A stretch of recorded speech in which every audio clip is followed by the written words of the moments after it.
अस्सलाम वालेकुम नाज़रीन, आप देख रहे हैं INN चैनल। मैं हूं शेख अहमद अली। इस न्यूज़ बुलेटिन में आइए नज़र डालते हैं दिन भर की बड़ी खबरों पर। ग्रेटर हैदराबाद म्यूनसिपल कॉरपोरेशन ने माली साल 2023-24 के लिए 6,224 करोड़ के भारी बजट को मंजूरी दे दी है। जीएचएमसी के जनरल बॉडी इजलास में मेयर जी विजय लक्ष्मी ने इस बजट को पेश किया। इस बजट पर काउंसिल के अरकान ने मुत्तफिका तौर पर मंजूरी दी। बाद जनरल बॉडी इजलास में मेयर ने तमाम अरकान को मुख्तलिफ मसाइल पर बात करने की इजाज़त दी, जिस पर मजलिस और BRS के अलावा कांग्रेस के अरकान ने बहस में हिस्सा लिया। इस दौरान बीजेपी के कॉरपोरेटर्स ने वक्फे से इजलास की कार्रवाई में रुकावटें हायल करने की कोशिश की और नारेबाजी की, जिस पर मेयर ने इजलास की कार्रवाई को 10 मिनट के लिए मुलतवी कर दिया। साथ ही मेयर ने बीजेपी के कॉरपोरेटर से दरखास्त की कि वो इजलास की कार्रवाई को पुरअमन अंदाज में चलाने दें। उन्होंने कहा कि अवामी मसाइल पर बहस के लिए बीजेपी के कॉरपोरेटर्स को वक्त दिया जाएगा। ताहम बीजेपी के अरकान ने मेयर की दरखास्त को नजरअंदाज करते हुए पोडियम तक पहुंचकर कार्रवाई में खलल पैदा की, जिस पर मेयर ने दूसरी मरतबा इजलास की कार्रवाई को 15 मिनट के लिए मुलतवी किया। दूसरी मरतबा जब कार्रवाई का दोबारा आगाज हुआ तो बीजेपी के कॉरपोरेटर्स पोडियम के पास अपना एहतजाज जारी रखे हुए थे, जिस पर मेयर विजय लक्ष्मी ने बजट को मुत्तफिका तौर पर मंजूर करने का ऐलान करते हुए स्टैंडिंग कमेटी की जानिब से पेश करदा तमाम करारदादों को मंजूरी देने का ऐलान कर दिया।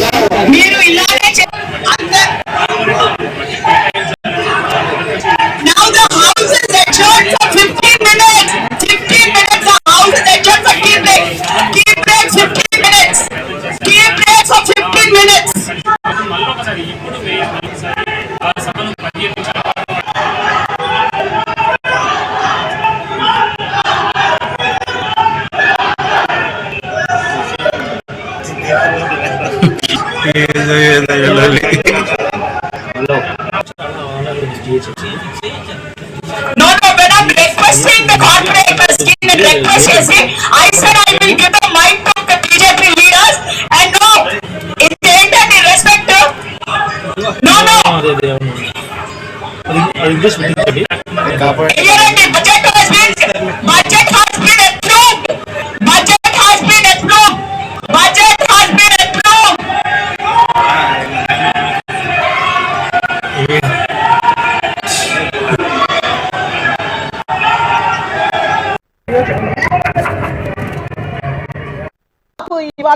ఇవాళ ఎజెండా లోపల బడ్జెట్ ఇంకా మళ్ళీ క్వశ్చన్ అవర్ ఉండింది. అయితే ఎజెండా వాళ్ళకి పంపించడం కూడా జరిగింది. ఇది ముందే మనం ఎజెండా పంపిస్తాం. బడ్జెట్ వాళ్ళకి ఏమైనా అభ్యంతరాలు ఉంటే వాళ్ళు మాకు వచ్చి మాకు అభ్యంతరం ఉంది, ఎజెండా మీరు ఫస్ట్ బడ్జెట్ పెట్టకండి, ఎజెండా మన క్వశ్చన్ అవర్ పెట్టుకుని బడ్జెట్ పెట్టండి అని ఉంటే బాగుండేది. ఇవాటి వరకు ఒకళ్ళు రిప్రజెంటేషన్ ఇవ్వలేదు. ఈ రోజు మేము ఎజెండా ప్రకారం పోతుంటే కూడా వాళ్ళు అడ్డుకోవడం అది తప్పు అని నేను అంటున్నాను. అప్పటికి మేము ఊరుకుని మేము దాని తర్వాత వాళ్ళకి చెప్పాం, మనం కూర్చుని డిస్కస్ చేద్దాం. వాళ్ళు అన్నారు నాతో, మనం బడ్జెట్ పైన అసలు డిస్కషనే వద్దు, ఇవాళ ఉట్టి క్వశ్చన్, మాకు ప్రజా సమస్యల పైన డిస్కషన్ పెట్టండి అన్నారు. నేను తప్పకుండా పెడతాను. ఇది ఒక 15 to 20 minutes ఆర్ 1 hour కానివ్వండి, మనం బడ్జెట్ ఫినిష్ చేసుకున్నాక మనము క్వశ్చన్ అవర్ పెట్టుకుందాం అనేసి వాళ్ళకి నేను చెప్పడం జరిగినాక వాళ్ళకి అసలు బడ్జెటే వద్దంట, వాళ్ళు బడ్జెట్ ఇననే తెలుసుకోలేదంట. అప్పటికి నేను క్వాయిట్ ఊరుకుని वजीर ट्रांसपोर्ट P अजय कुमार ने आज हैदराबाद के टैंक बंड पर RTC के लिए खरीदी गई 50 सुपर लग्जरी बसों का झंडी दिखाकर इफ्तिताह किया। इस मौके पर तेलंगाना RTC के सदर नशीन बाजी Reddy Govardhan, managing director VC Sajjanar और दूसरे मौजूद थे। इस मौके पर खिताब करते हुए वजीर ट्रांसपोर्ट ने कहा कि मुसाफिरीन की सहूलत के लिए चीफ मिनिस्टर चंद्रशेखर राव के मशवरे पर पुरानी बसों की जगह नई बसों को मुतारिफ किया गया। उन्होंने कहा कि RTC इंतजामिया ने 392 करोड़ रुपए से 1016 नई बसों को खरीदने का फैसला किया, जिसके तहत पहले मरहले में 630 सुपर लग्जरी, 130 डीलक्स और 16 स्लीपर बसों की खरीदारी का ऑर्डर दिया गया, जिनमें आज 50 सुपर लग्जरी बसों को आवाम के लिए मुतारिफ किया गया। मार्च 2023 तक RTC बाकी बसों को मुतारिफ करेगी। इन बसों को असरी टेक्नोलॉजी से मरबूत किया गया। मुसाफिरीन के तहफ़्फ़ुज़ को यकीनी बनाने के लिए बसों में ट्रैकिंग सिस्टम के अलावा पैनिक बटन की भी सहूलत फराहम की गई, जिसे तेलंगाना आरटीसी के कंट्रोल रूम को मरबूत किया गया। मुसाफिरीन अगर दुश्वारी या मुश्किलात का सामना करते हैं तो वो पैनिक बटन को दबाकर कंट्रोल रूम तक अपनी शिकायत दर्ज करवा सकते हैं, जिस पर आरटीसी के अहदेदार मुताल्लिका मुसाफिर की शिकायत और दुश्वारी को दूर करेंगे। Telangana state minority finance corporation के तहत अक़लियतों को मुख्तलिफ कारोबार के लिए बैंक से मरबूत कर्ज ईजाद की इजराई के सिलसिले में सिर्फ 50 करोड़ रुपए ही मंजूर किए जाने पर अक़लियतों की शदीद बरहमी और नाराजगी के बाद हुकूमत ने इस रकम को मजीद 70 करोड़ रुपए का इजाफा किया और अब जुमला 120 करोड़ रुपए के कर्ज ईजाद जारी किए जाएंगे। सदर नशीन कॉर्पोरेशन मोहम्मद इम्तियाज इसाक ने हफ्ते को जारी करदा एक प्रेस नोट के जरिए मुतला किया कि जुमे को वज़रा टी हरीश राव, कोप्पला ईश्वर, मोहम्मद महमूद अली ने doctor M Chinnareddy human resources development institute में एक जायजा इजलास मुनक़िद किया था, जिसके दौरान वज़रा ने अक़लियती बहबूद कॉर्पोरेशन के जरिए अक़लियतों की माशी मदद स्कीम के तहत बैंक से मरबूत कर्ज ईजाद के लिए मजीद 70 करोड़ रुपए जारी करने से इत्तेफाक किया, जिसके तहत तेलंगाना के मजीद 7,000 अक़लियतों को कैटेगरी 1 और कैटेगरी 2 के तहत सब्सिडी पर कर्ज ईजाद की इजराई अमल में लाई जाएगी। इम्तियाज इसाक ने बताया कि रियासत की गरीब अक़लियतों को मुख्तलिफ कारोबार शुरू करने के लिए ये कर्ज जारी किए जाएंगे ताकि वो अपनी मियार ज़िंदगी को बेहतर बना सके। जुमला 120 करोड़ रुपए की रकम से 12,000 अक़लियतों को फ़ायदा होगा। डायरेक्टर महकमे से डॉक्टर जी श्रीनिवास राव ने हफ्ते को इंकशाफ किया कि तेलंगाना में अगर कोविड की चौथी लहर सामने आती है तो इस सूरत हाल से निपटने के लिए तमाम इक़दाम किए जाएंगे। उन्होंने नलगुंडा की यादाद्री लक्ष्मी नरसिम्हा स्वामी मंदिर में पूजा की। बाद मीडिया से बात करते हुए डॉक्टर श्रीनिवास राव ने कहा कि वज़ीर सेहत हरीश राव ने महकमे सेहत के अहदेदारों के साथ एक इजलास मुनक़िद करते हुए इस सिलसिले में दरकार हिदायत जारी की हैं ताकि कोविड की इम्कानी चौथी लहर के आने के दौरान दरकार तैयारियां पहले से ही कर ली जाएं।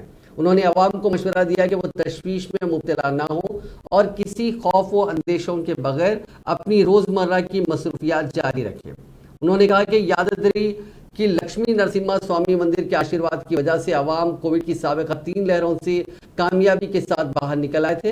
डायरेक्टर महकमे सेहत ने कहा कि कोविड-19 की नई शक्ल मुल्क के दूसरे इलाकों में तेजी के साथ फैल रही है, ताहम अमवात कम है। उन्होंने कहा कि कोविड की ये नई शक्ल अवाम की सेहत पर संगीन असरात मुरतब नहीं करेगी, ताहम उन्होंने अवाम से ख्वाहिश की कि वो कोविड से महफूज रहने के लिए एहतियाती इक़दाम पर सख्ती से अमलावरी करें, जिनमें मास्क का इस्तेमाल वगैरह भी शामिल है। కోట్ల రూపాయలతోని కృష్ణశిల అనే ఒక శిలతోని కంప్లీట్ గా మనం నిర్మించుకోవడం అండ్ ఇంత అత్యద్భుతంగా ఈ శైలితోనే మనం నిర్మించుకోవడం నిజంగా మన తెలంగాణ రాష్ట్ర ప్రజలు చేసుకున్న అదృష్టం అని చెప్పుకోవచ్చు. అలాగే ముఖ్యమంత్రి గారు కూడా తప్పకుండా ఈ నరసింహస్వామి ఆశీస్సులతోని చరిత్రలో పూర్తి స్థాయిలో నిలిచిపోతారు. ఆల్రెడీ తెలంగాణ రాష్ట్ర ప్రభుత్వం ఎన్నో రకాల సంక్షేమ కార్యక్రమాలు చేపడుతుంది. అంటే దీనిలో భాగంగా ఈ మన తెలంగాణ రాష్ట్ర దేవుణ్ణి లక్ష్మీనరసింహస్వామిని మనం ఈ రోజు ఈ విధంగా పెద్ద ఎత్తున ప్రజలందరూ కూడా ప్రతిరోజు దర్శించుకోవడం, పూజించుకోవడం నిజంగా ఆనందంగా భావిస్తున్నాం. అండ్ రాబోయే రోజుల్లో వచ్చే నూతన సంవత్సరం అలాగే సంక్రాంతి తెలంగాణ రాష్ట్ర ప్రజలందరికీ కూడా वजीर फाइनेंस हरीश राव ने कहा कि मरकजी हुकूमत रियासत को आने वाले फंड्स को रोक रही है, जिसकी वजह से असातिज़ा की तनख्वाहों की अदायगी में ताख़ीर हो रही है। उन्होंने कहा कि असातिज़ा की तरक्कियों और उनके तबादले के मामले में चीफ मिनिस्टर चंद्रशेखर राव मुस्बी सोच रखते हैं। उन्होंने कहा कि महकमे तालीम में मखलूआ जायदादों पर अनखरीद तखर्रुरात किए जाएंगे। इसके अलावा रियासत में सरकारी असातिज़ा के मसाइल को हल करने की हुकूमत हर मुमकिन कोशिश करेगी। हैदराबाद के वनस्थलीपुरम में स्टेट टीचर्स यूनियन के इजलास से खिताब करते हुए हरीश राव ने कहा कि रियासत में सबसे पहले असातिज़ा की तंजीम STU है। ये तंजीम न सिर्फ असातिज़ा के हुकूक के लिए बल्कि समाज के लिए, तुलबा के लिए भी काफ़ी जदोजहद करती है। उन्होंने इस तंजीम के साथ अपने ख्वाहिशात का इजहार करते हुए कहा कि दीगर समाजी कामों में भी तंजीम को आगे आने की ज़रूरत है और आला तालीम के मैदान में भी उनकी खिदमात की ज़रूरत है। इस मौके पर वज़ीर फाइनेंस हरीश राव ने असातिज़ा से कहा कि आप सोच रहे होंगे कि साबिक़ में हर महीने की 1 तारीख को सरकारी मुलाजमीन बिलखुसूस असातिज़ा की तनख्वाहों को अदा किया जाता था और अब 10 तारीख को तनख्वाहें मिल रही हैं। तनख्वाहों के बारे में आप लोग तशवीश में मुब्तला होंगे, लेकिन क्या रियासती हुकूमत दानिस्ता तौर पर तनख्वाहों को रोक रही है या फिर खजाने में रकम रखकर तनख्वाहों को अदा नहीं किया जा रहा है? गुज़िश्ता 1 साल से तनख्वाहों की अदायगी के मामले में इसी तरह के मसाइल पैदा हो रहे हैं और आप लोग भी तमाम हक़ाइक़ से वाकिफ़ हैं। हरीश राव ने इल्जाम लगाया कि मरकजी हुकूमत दानिस्ता तौर पर रियासत को परेशान कर रही है, खास तौर पर माशी मामले में हर तरह से परेशान किया जा रहा है। असेंबली में 2.5 लाख करोड़ का बजट मंजूर किया गया, लेकिन बजट मंजूर होने के बाद मरकजी हुकूमत ने एक तरफा फैसला लेते हुए FRBM के फंड्स में 15,000 की कटौती की। ज़राई बोलियों के पास बरकी मीटर न होने पर 12,000 करोड़ रुपए के फंड्स रोक दिए गए। इसी तरह 15वें फाइनेंस कमीशन की सिफारिश के मुताबिक 5,000 करोड़ रुपए की रकम जारी नहीं की गई। इसी तरह तेलंगाना रियासत को अपने हक और हिस्से के तौर पर मरकज से उसूल शुदनी 40,000 करोड़ रुपयों की रकम मरकज ने रोक दी है, जिसकी वजह से रियासत में कुछ हद तक परेशानी हो रही है।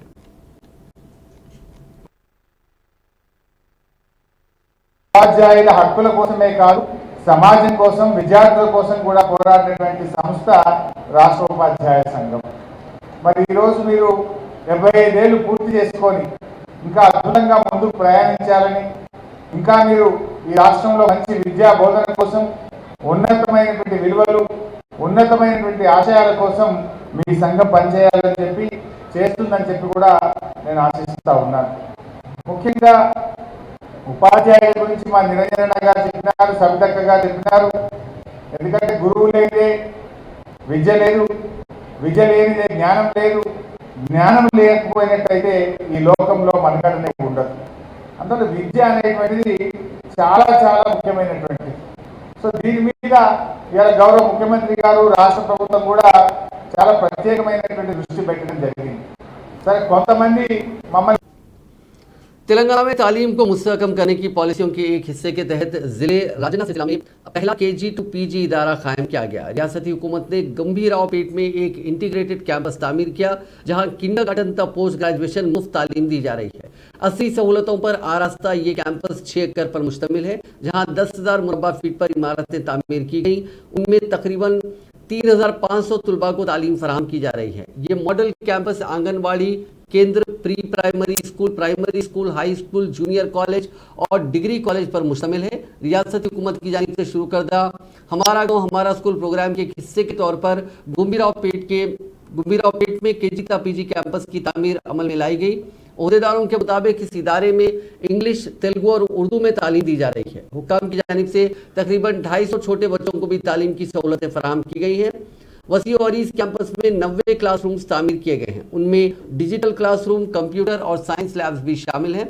2014 में TRS, जो कि अब BRS बन चुकी है, उसने KG का PG मुफ्त तालीम स्कीम का वादा किया था। अपोजिशन ने इस वादे की तकमील के लिए हुकूमत पर तनकीदें भी की थी। तमाम KCR हुकूमत ने तरदीद करते हुए कहा था कि वो इस वादे पर अमलावरी में नाकाम नहीं हुई और दावा किया गया कि उसने दर्जे फेरिस्त तबकात, दर्जे फेरिस्त कबाइल, पसमानदा तबकात और अक़लियतों के लिए गुज़िश्ता 8 साल के दौरान सैकड़ों अक़ामती स्कूल तामीर किए, ताकि इन तबकात के तलबा के तालीमी मियार को मज़ीद बेहतर बनाया जा सके। इस दौरान अदाकार से सियासतदान बनने वाले प्रकाश राज ने तेलंगाना में KG का PG कैंपस की तामीर पर एक ट्वीट के जरिए रद्द-ए-अमल जाहिर किया और इस सिलसिले में चीफ मिनिस्टर चंद्रशेखर राव से इज़हार तशक्कुर किया। वज़ीर इंफॉर्मेशन टेक्नोलॉजी KT रामाराव ने इस खुसूस में ट्वीट करते हुए कहा कि तेलंगाना में तालीम की सूरत गिरी हुई है।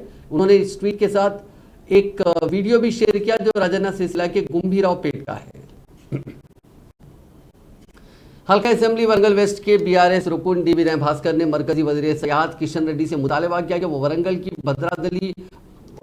की भद्राकाली मंदिर में कसम खाते हुए तेलंगाना को कोच फैक्ट्री मंजूर न करने से मुतालिक हक़ाइक़ का इजहार करें। उन्होंने कहा कि कोच फैक्ट्री का वादा आंध्र प्रदेश तंजीम जदीद कानून में किया गया। हफ्ते को हनमकुंडा में मीडिया के नुमाइंदों से बात करते हुए उन्होंने काजीपेट में रेल कोच फैक्ट्री के क़याम से मुतालिक वज़ीर रेलवे अश्विनी वैष्णव के तबसरों की मजम्मत की।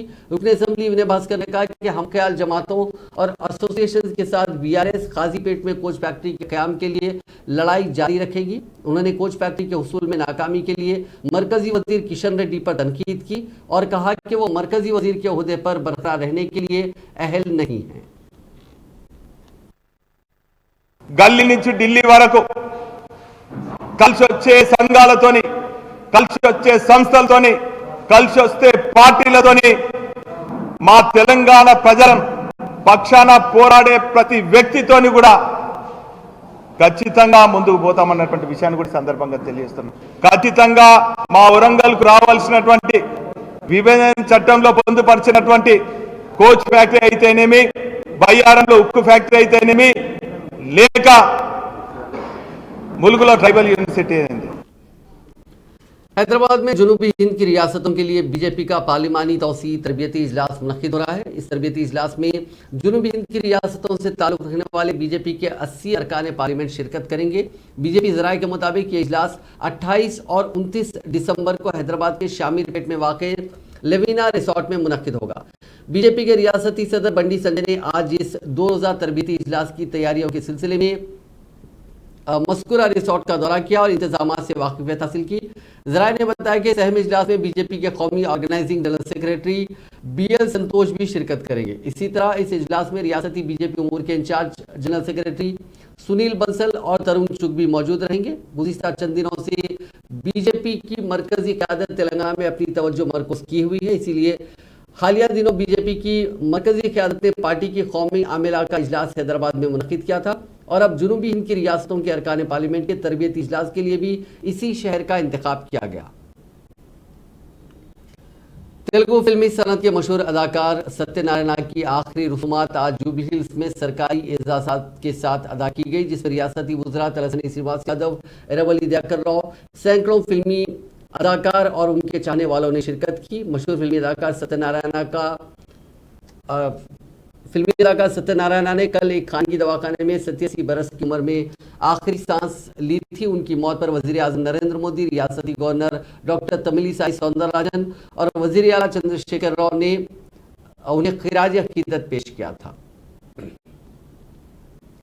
तेलंगाना के नए सेक्रेटेरिएट की इमारत का पोंगल त्यौहार के बाद इफ्तिताह मुतवक्को है। संक्रांति त्यौहार के बाद इस नई इमारत के इफ्तिताह के लिए वज़ीर आला चंद्रशेखर राव की हिदायत के मुताबिक कामों की तेज तर तकमील के इक़दाम किए जा रहे हैं। इस असरी और जदीद सहूलतों से लैस सेक्रेटेरिएट की इमारत की गुंबदों पर कौमी निशान भी लगाए जा रहे हैं। दस्तूर के मोहम्मद डॉक्टर BR अम्बेडकर के नाम से तैयार की जा रही इस सेक्रेटेरिएट की इमारत के तामीरी काम समझा जाता है कि आखिरी मराहिल में है। मजदूर 3 शिफ्टों में काम कर रहे हैं ताकि जल्द से जल्द इस इमारत को तैयार किया जा सके। इमारत के तमाम सिविल काम मुकम्मिल हो गए हैं, जबकि दाखिली काम और दीगर काम जारी हैं। तमाम तरह के काम मुतवाज़ी तौर पर जारी हैं। ज़राए के मुताबिक इस इमारत की गुंबदों के काम भी तेज़ रफ्तारी के साथ किए जा रहे हैं। 2 बड़े गुंबदों के कंक्रीट के काम मुकम्मिल कर लिए गए हैं, उन पर कौमी निशान भी लगा दिए गए हैं। बड़े बड़े क्रेन्स की मदद से ये कौमी निशान गुंबदों पर लगाए गए। इन निशानात का वजन 5 टन है। इस सेक्रेटेरिएट में वज़ीर आला चंद्रशेखर राव के दफ्तर के कामों पर तवज्जो मरकूज़ की गई है। फर्श के कामों के लिए खुसूसी मार्बल्स का इस्तेमाल किया जा रहा है और दीगर बकिया काम भी तेज़ी के साथ जारी है। सुप्रीम कोर्ट के साबिक चीफ जस्टिस एम रमना ने कहा कि तेलुगु जबान के तहफ़्फ़ुज़ का यह मौजूम वक्त है। उन्होंने आंध्र प्रदेश के विजयवाड़ा के BP सिद्धार्था ऑडिटोरियम में मुनक़्क़िदा तेलुगु वेलुगु सभा से खिताब करते हुए कहा कि तेलुगु की तदरीस के सिलसिले में असातिज़ा का अहम रोल है और कोई भी उनका बदल नहीं हो सकता।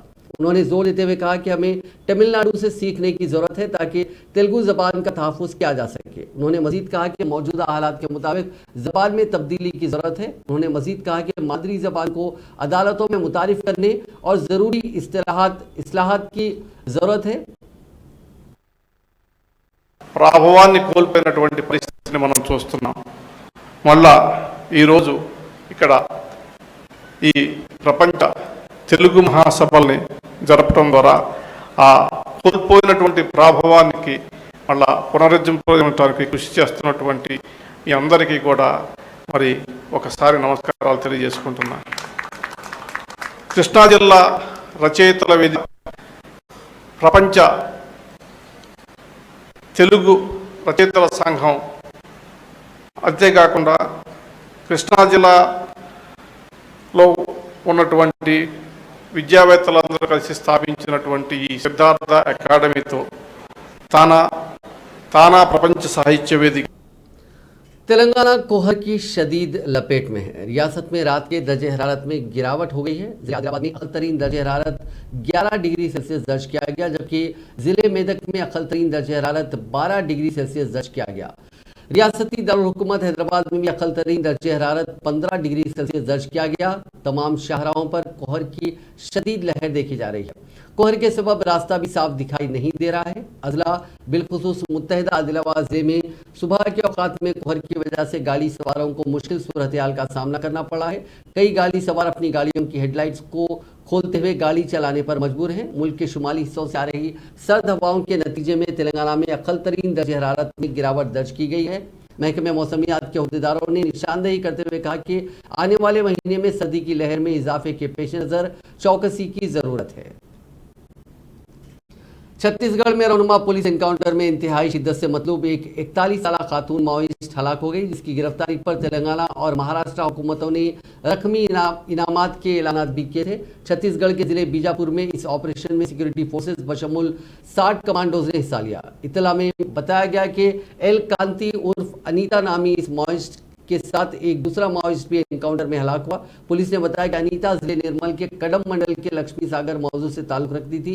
तकरीबन 25 साल कबल उसने माओइस्ट पार्टी में शमूलियत अख्तियार करने के बाद रूपोशी की जिंदगी अख्तियार कर ली थी। अनीता ने माओ नवाज पार्टी के रियासती सेक्रेटरी भास्कर के साथ शादी की थी। पुलिस ने बताया कि अनीता की गिरफ्तारी पर तेलंगाना हुकूमत ने 5 लाख रुपए और महाराष्ट्र हुकूमत ने 16 लाख रुपए के इनाम का ऐलान किया था। महलूक खातून माओ नवाज का खानदान इंतहाई गुर्बत की जिंदगी गुजारता है और वो मजदूरी करते हुए अपना पेट पालते हैं। साबिक में पुलिस ने अनीता को सरेंडर करवाने के लिए हर मुमकिन कोशिश की और अफराद खानदान के साथ काउंसलिंग भी की गई। हाल ही में ये इत्तला मौसूल हुई थी कि आसिफाबाद के जंगल में अनीता को पुलिस गिरफ्तार करने के करीब तक पहुंच गई, ताहम वो पुलिस को चकमा देकर फरार हो गई थी। हैदराबाद और साइबराबाद कमिश्नरेट की तरह रच्चाकोंडा कमिश्नरेट के हुदूद में भी साइबर जराइम की शरह में इजाफा देखा गया। कमिश्नर पुलिस महेश एम भगवत ने आज प्रेस कॉन्फ्रेंस से खिताब करते हुए सालाना कारकर्दगी की रिपोर्ट पेश की। उन्होंने बताया कि मजमूई तौर पर जराइम की शरह में गुज़िश्ता साल के मुकाबले जारिया साल 19% इजाफा हुआ। कत्ल की वारदातों में 29%, अगवा की वारदातों में 38%, रेप के वाक़यात में 1.33%, जहज से होने वाली अमवात में 5.88% की कमी आई है। इसी तरह ख़वातीन के कत्ल के वाक़यात में 63%, तवज्जो हटाने के मामलात में 11.67% कमी हुई। जहां इस तरह की नौयत के वाक़यात में कमी हुई, वहीं धोखाधड़ी के वाक़यात में 3%, ख़वातीन के खिलाफ जराइम में 17% इजाफा हुआ। इनके अलावा साइबर क्राइम के केसेस में 66% इजाफा, सड़क हादसात में 19% इजाफा हुआ।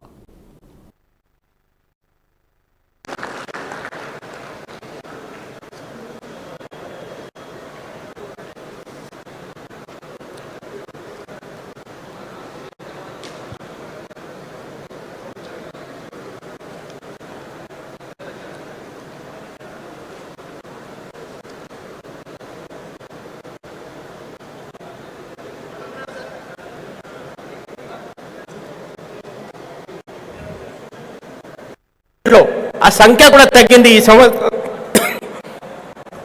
సంవత్సరం ఔటర్ రింగ్ రోడ్ లో లాస్ట్ ఇయర్ 19 చనిపోయినారు. ఈ సంవత్సరం 13 మంది ఈ ఔటర్ రింగ్ రోడ్ లో యాక్సిడెంట్ లో చనిపోయినారు. ఇదే మరి ఈ సంవత్సరది మెయిన్ రిపోర్ట్. ఈ సంవత్సరం 2022 మెయిన్ హైలైట్ అంటే రాష్ట్రంలో మన రాచకొండ కమిషనరేట్ కి ఈ కన్విక్షన్ రేట్ లో నంబర్ 1 కమిషనరేట్ అని 59% అది ఆ గుర్తింపు వచ్చినాయి. దానికి రెస్పాన్సిబుల్ మా investigation officers, inspector, sub inspector, SHO, ACP rank officers, తర్వాత మా కోర్ట్ డ్యూటీ ఆఫీసర్, మా కోర్ట్ లైజన్ ఆఫీసర్, తర్వాత మాతో ముఖ్యమైన ఈ కేసెస్లో ఈ కోర్టులో ఎవరు మన ప్రాసిక్యూషన్ తరఫున కోర్టులో ఎవరు రిప్రజెంట్ చేస్తున్నారు, మా అందరం prosecution officer, they are responsible for bringing Rachakonda to number 1 in state of Telangana for the conviction rate of 59%. So my congratulations. Telangana के जिले जगतियाल में मकामी काउंसलर ने शराब के नशे में हंगामा आराई की और हालत नशा में गाड़ियां चलाने वालों के खिलाफ पुलिस की जानिब से चलाई जा रही मुहिम में रुकावट पैदा करते हुए पुलिस के साथ बहस और तकरार की। जगतियाल टाउन के वार्ड 32 के काउंसलर गंगा मल्लू को पुलिस ने कल शब हालत नशा में गाड़ियां चलाने वालों के खिलाफ जारी मुहिम के दौरान रोका, जिस पर उन्होंने पुलिस से न सिर्फ बहस और तकरार की बल्कि तकरीबन आधे घंटे तक सड़क पर अपनी ये हरकत जारी रखी। इस काउंसलर ने इंतबाह देते हुए कहा कि वो पुलिस की इस हरकत को उनके आला ओहदेदारों के इल्म में लाएगा। उसने मकामी रुकन असेंबली संजय कुमार को फोन करते हुए पुलिस की शिकायत की। पुलिस ने इस वाकये की वीडियो ले ली। నేను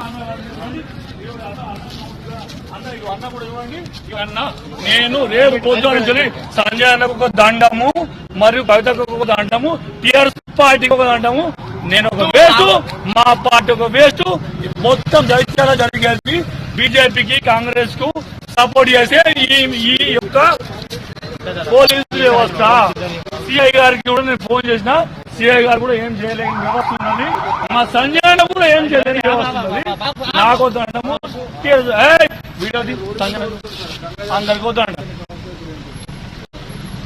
నాకు వద్దు సిఆర్ కి ఫోన్ చేసిన సిఆర్ తో మాట్లాడినా నేను అన్న కూడా ఇవ్వండి.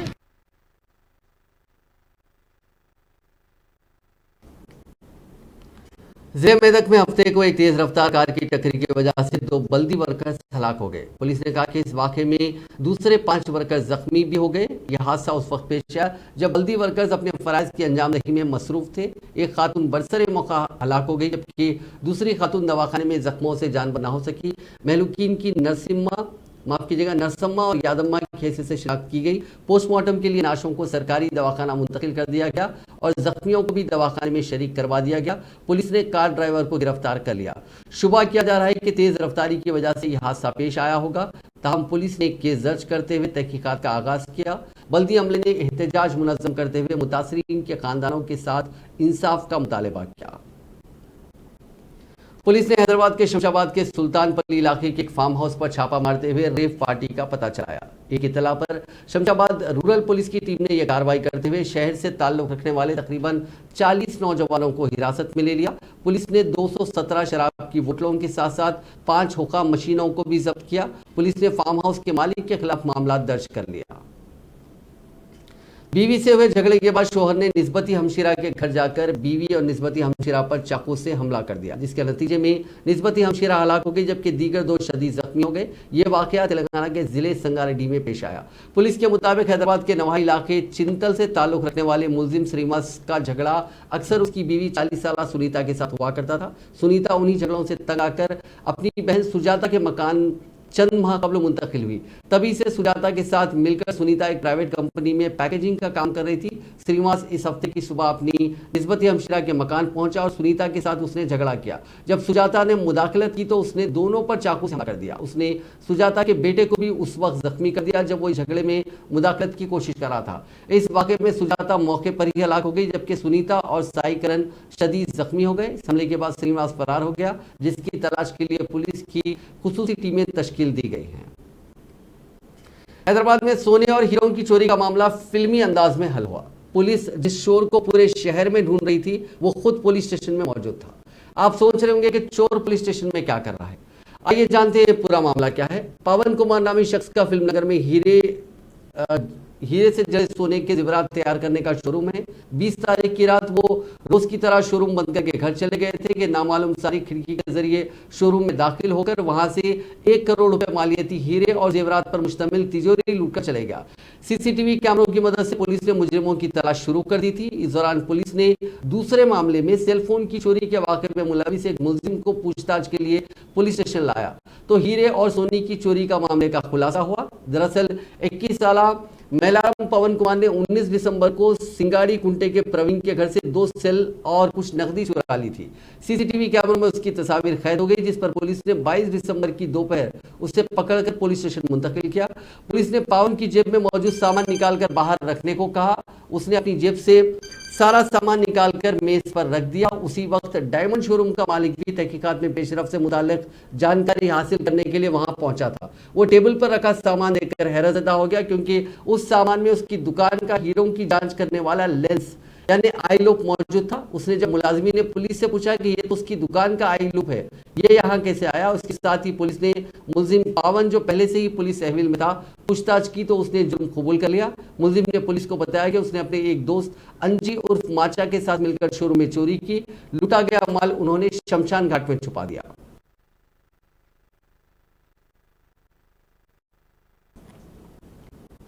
नाज़रीन, इस न्यूज़ बुलेटिन में बस इतना ही। आप देखते रहिए INN चैनल।